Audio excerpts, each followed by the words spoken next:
നിങ്ങൾ എല്ലാവരും ഒരുപാട് വീഡിയോസ് കണ്ടിട്ടുണ്ടാവും. കുടലിൽ നല്ല ബാക്ടീരിയ ഉണ്ടായി കഴിഞ്ഞു കഴിഞ്ഞാൽ നമ്മുടെ എല്ലാ ഹെൽത്ത് പ്രോബ്ലംസും ഒരുവിധം കുറയുമെന്ന്. ശരിക്കും ഇങ്ങനെ ഒരു കാര്യം ഉള്ളതാണ്. അതായത് കുടലിൽ നല്ല ബാക്ടീരിയ ഉണ്ടെങ്കിൽ നമ്മുടെ ദഹനം മെച്ചപ്പെടുത്താനും നമ്മുടെ ന്യൂട്രീഷ്യസ് നല്ലോണം അബ്സോർപ്ഷൻ നടക്കാൻ വേണ്ടിയിട്ടും അതുപോലെ നമ്മുടെ ഡാൻഡ്രഫ് മാറാൻ വേണ്ടിയിട്ടും വയറ്റിലുണ്ടാവുന്ന ഗ്യാസ്, പുളിച്ചു തികട്ടൽ അങ്ങനെയുള്ള പ്രശ്നങ്ങളൊക്കെ മാറിക്കിട്ടാൻ വേണ്ടിയിട്ടും ഇത് സഹായിക്കും.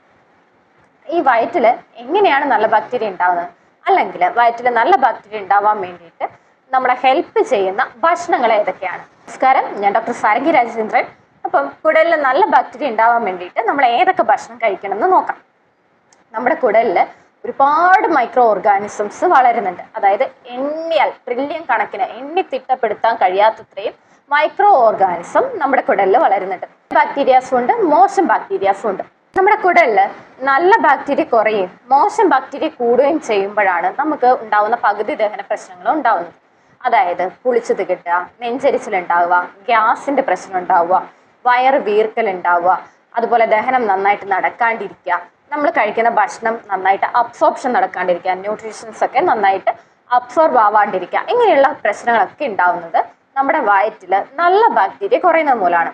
കൂടാണ്ട് തന്നെ താരൻ കൂടുതലായിട്ട് കൂടുന്നുണ്ട് എങ്കിലും നമുക്ക് നല്ല ബാക്ടീരിയയുടെ കുറവ് മൂലമാണ് ഇത് ഉണ്ടാവുന്നത്. സ്കിന്നില് ചൊറിച്ചില്, പലതരത്തിലുള്ള സ്കിൻ ഇഷ്യൂസ് ഒക്കെ ഉണ്ടാവുന്നതും ഈ കുടൽ സംബന്ധമായിട്ടുള്ള പ്രശ്നങ്ങൾ മൂലമാണ്. അപ്പം നല്ല ബാക്ടീരിയ വയറ്റിൽ ഉണ്ടാവണമെങ്കിൽ അല്ലെങ്കിൽ മോശം ബാക്ടീരിയ കൂടാതിരിക്കാൻ വേണ്ടിയിട്ട് നമ്മൾ എന്തൊക്കെ ഭക്ഷണങ്ങൾ കഴിക്കണം? അതിനു മുന്നേ എന്തുകൊണ്ടാണ് നമ്മുടെ ഈ കുടലിൽ നല്ല ബാക്ടീരിയാസ് നഷ്ടപ്പെട്ടു പോകുന്നത്? നമ്മുടെ എല്ലാ മനുഷ്യന്മാരുടെ ശരീരത്തിലും കുടലിൽ നല്ല ബാക്ടീരിയാസ് ഉണ്ടാവുന്നുണ്ട്. പക്ഷെ ചിലവരിൽ മാത്രം അത് കൂടിയും കുറഞ്ഞും ഇരിക്കാനുള്ള കാരണം എന്താണ്? പല കാരണങ്ങളുണ്ട്. ഒന്നാമത്തെ കാരണം നമ്മൾ കഴിക്കുന്ന ഭക്ഷണം തന്നെയാണ്. മെയിൻ റീസൺ നമ്മുടെ ഫുഡ് ഹാബിറ്റ് തന്നെയാണ്. നമ്മൾ ഏത് രീതിയിൽ ഭക്ഷണം കഴിക്കുന്നു, എപ്പോഴൊക്കെ ഭക്ഷണം കഴിക്കുന്നു, എന്തൊക്കെ ഭക്ഷണങ്ങൾ കഴിക്കുന്നു, അതെങ്ങനെയൊക്കെ കഴിക്കുന്നു എന്നതിനനുസരിച്ച് നമ്മുടെ കുടലിന്റെ ആരോഗ്യവും നിലനിൽക്കുന്നുണ്ട്.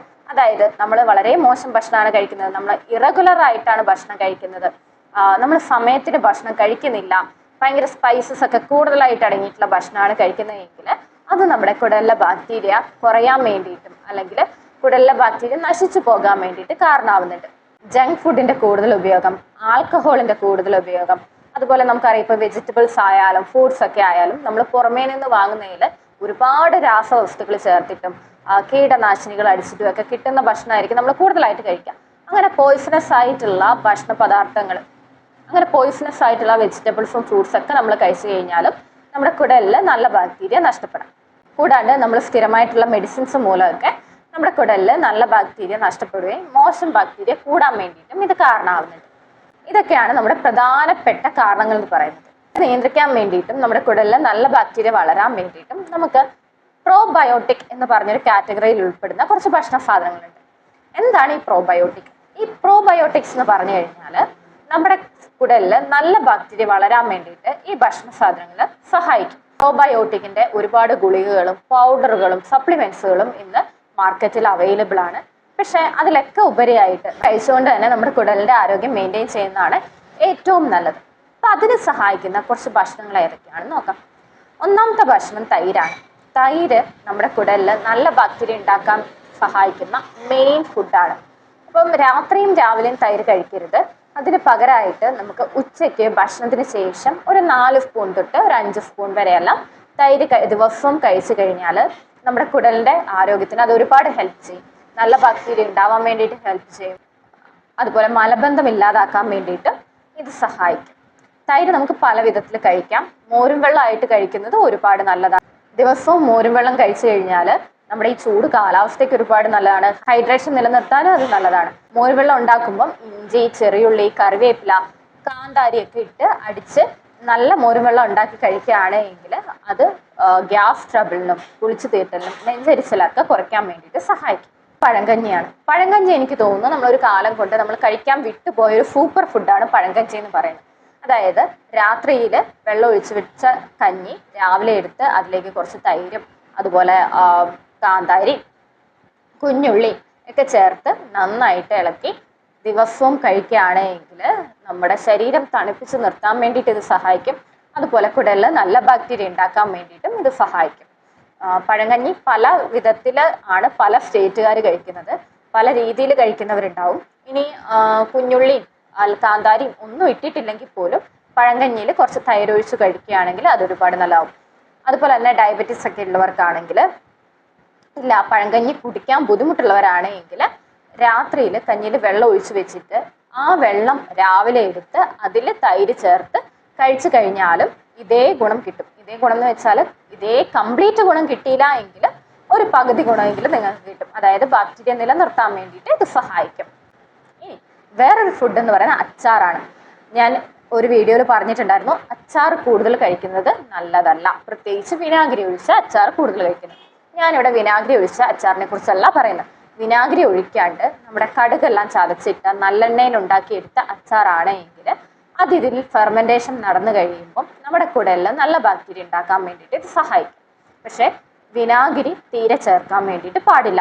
അങ്ങനെയുള്ള അച്ചാറ് നമുക്ക് ഈ പഴങ്കഞ്ഞിൻ്റെ കൂടെ കൂട്ടാം, ചോറിൻ്റെ കൂടെ കൂട്ടാം. അങ്ങനെ കഴിക്കുകയാണെങ്കിൽ കുടലിൽ നല്ല ബാക്ടീരിയ ഉണ്ടാവാൻ വേണ്ടിയിട്ട് ഈ അച്ചാറ് ഒരുപാട് ഹെൽപ്പ് ചെയ്യും. ഇനി മറ്റൊരു ഫുഡ് ഐറ്റം എന്ന് പറയുന്നത് നെയ്യാണ്.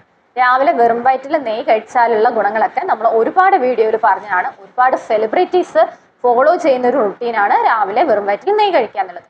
അപ്പോൾ രാവിലെ വെറും വയറ്റിൽ നെയ്യ് കഴിച്ചു കഴിഞ്ഞാലും നമ്മുടെ കുടലിൽ മലബന്ധം മാറാൻ വേണ്ടിയിട്ടും ബാക്ടീരിയ കൂടുതലായിട്ട് വളരാനും ഉള്ള ബാക്ടീരിയ നിലനിർത്താൻ വേണ്ടിയിട്ട് ഇത് സഹായിക്കും. അപ്പോൾ ദിവസവും രാവിലെ ഒരു ഗ്ലാസ് ചെറു ചൂടുവെള്ളത്തിൽ 1 ടീസ്പൂൺ നെയ്യ് ചേർത്ത് കഴിക്കാൻ വേണ്ടിയിട്ട് ശ്രദ്ധിക്കും. ചില വീഡിയോസിലെങ്കിലും നിങ്ങൾ കേട്ടിട്ടുണ്ടാവും ഇഡ്ഡലിയും ദോശയൊക്കെ ഒരു പ്രോബയോട്ടിക് ഫുഡാണ്, അത് കഴിച്ചു കഴിഞ്ഞാലും നമ്മുടെ വയറ്റിലുള്ള ബാക്ടീരിയ വളരാൻ വേണ്ടിയിട്ട് സഹായിക്കുന്നു. ഇഡ്ഡലിയും ദോശയും നമ്മൾ പുളിപ്പിക്കാൻ വെക്കുമ്പം ഈ പറഞ്ഞ പോലെ തന്നെ ബാക്ടീരിയ ഗ്രോത്തിന് ഇത് സഹായിക്കുന്നുണ്ട്. പക്ഷേ നമ്മളിത് ആവി കയറ്റി കഴിഞ്ഞു കഴിഞ്ഞാൽ അതിലുള്ള പകുതിയിലധികം ബാക്ടീരിയാസും നശിച്ചു പോവുകയാണ് ചെയ്യുന്നത്. ഇപ്പോൾ ഇഡ്ഡലി ദോശ എന്ന് പറയുന്നത് നമ്മുടെ കുടലിൻ്റെ ആരോഗ്യത്തിന് വളരെ നല്ല ഫുഡ് തന്നെയാണ്. അതൊരു പ്രീബയോട്ടിക് ഫുഡായിട്ട് മാത്രമേ നമുക്ക് കണക്കാക്കാൻ പറ്റുള്ളൂ, ഒരു പ്രോബയോട്ടിക് ഫുഡായിട്ട് കണക്കാക്കാൻ പറ്റില്ല. അതായത് ഉള്ള ബാക്ടീരിയയെ നശിപ്പിക്കാണ്ട് സൂക്ഷിക്കാൻ വേണ്ടിയിട്ട് ഈ ഇഡ്ഡലിയും ദോശയെല്ലാം സഹായിക്കും. അപ്പോൾ ദിവസവും രാവിലെ ബ്രേക്ക്ഫാസ്റ്റൊക്കെ ഇഡ്ഡലിയും ദോശ ഉണ്ടാക്കി കഴിഞ്ഞു കഴിഞ്ഞാലും നമ്മുടെ കുടലിലുള്ള നല്ല ബാക്ടീരിയ നശിക്കാതിരിക്കാൻ വേണ്ടിയിട്ട് അത് സഹായിക്കും. അപ്പോൾ സപ്ലിമെൻറ്റ്സ് ഒന്നും എടുക്കാണ്ട്, ഒരു സപ്ലിമെൻറ്റ്സിൻ്റെ സഹായം ഇല്ലാണ്ട് നമുക്ക് നമ്മുടെ കുടലിൻ്റെ ആരോഗ്യം സംരക്ഷിക്കാനും നല്ല ബാക്ടീരിയ ഉണ്ടാക്കിയെടുക്കാനും സഹായിക്കുന്ന ഏറ്റവും സൂപ്പറായിട്ടുള്ള 4 ഫുഡുകളാണ് ഇന്ന് നമ്മളിവിടെ ചർച്ച ചെയ്തിട്ടുള്ളത്. അപ്പോൾ ദിവസം അതിലേതെങ്കിലുമൊക്കെ ഭക്ഷണം കഴിച്ചു കഴിഞ്ഞാൽ തന്നെ നിങ്ങൾക്ക് ഉദരസംബന്ധമായിട്ടുള്ള രോഗം മാറിക്കിട്ടാൻ വേണ്ടിയിട്ട്, മലബന്ധം മാറിക്കിട്ടാൻ വേണ്ടിയിട്ട്, അമിതമായിട്ടുള്ള ഡാൻഡ്രഫ് മാറിക്കിട്ടാൻ വേണ്ടിയിട്ടൊക്കെ ഇത് സഹായിക്കും. അപ്പോൾ പുതിയൊരു വീഡിയോ ആയിട്ട് വീണ്ടും കാണാം. അതുവരെ ബൈ.